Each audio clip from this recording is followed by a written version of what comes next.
Depuis son accession au pouvoir, le capitaine Ibrahim Traoré s'est révélé comme un leader déterminé à répondre aux attentes du peuple burkinabé, cherchant à poursuivre l'œuvre initiée par le regretté capitaine Thomas Sankara. Sa prise en main du système sécuritaire du Burkina Faso a été saluée comme une avancée significative dans la lutte contre le terrorisme, consolidant la confiance du peuple envers ce dirigeant qu'il considère comme l'homme idéal pour mener le pays vers un avenir stable. Nous voyons les efforts que le capitaine consent chaque jour pour le retour de la sécurité.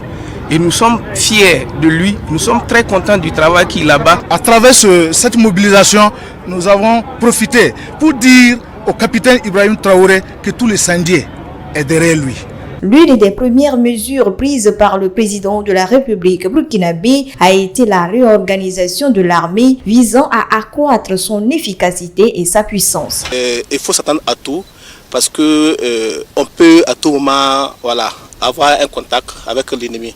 Donc les hommes sont déjà préparés, nous sommes déjà prêts, si toutefois il y a un combat, à livrer ce combat avec l'ennemi. Cette initiative a déjà porté ses fruits, se traduisant par un nombre croissant de villages libérés et de citoyens en mesure de regagner leur foyer. La reconquête du territoire national et le rétablissement de la sécurité demeurent les priorités majeures de son gouvernement. Face à cette situation, le peuple burkinabé s'est exprimé clairement sur la question des élections. Il refuse d'envisager tout processus électoral tant que la sécurité nationale n'est pas entièrement rétablie. Nous avons longtemps rêvé de voir ce modèle de gouvernement-là à la tête de notre nation.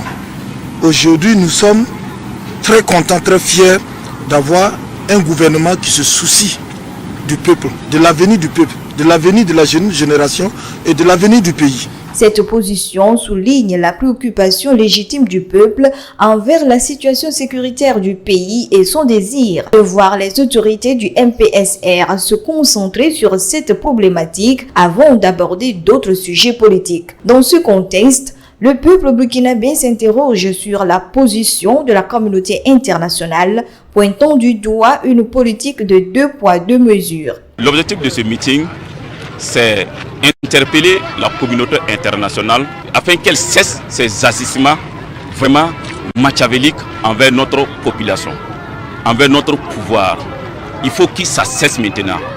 Nous voulons les faire comprendre qu'actuellement, le Burkina Faso a pris une tournure de son indépendance et on ne veut pas être perturbé. La comparaison avec la situation en Ukraine où le président Volodymyr Zelensky a lui aussi reporté les élections en raison des circonstances sécuritaires met en lumière une disparité de traitement.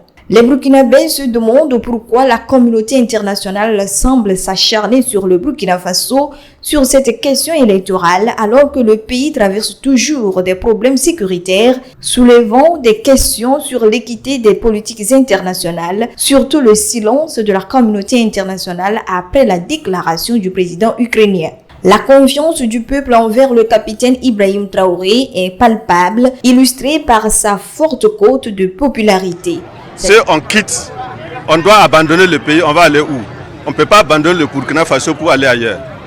Donc vraiment je dis merci et soutien massif au président Ibrahim Traoré. Sa détermination à relever les défis qui se dressent devant le Burkina Faso suscite un grand espoir au sein de la population. La stabilité, la sécurité et l'unité nationale demeurent les objectifs clés de ce leader qui, aux yeux du peuple, incarne l'espoir d'un avenir meilleur pour le Burkina Faso.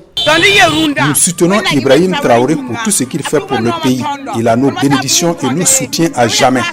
Puisse Dieu accorder assez de force et de pouvoir à cet enfant béni afin qu'il réussisse sa mission de reconquête du territoire.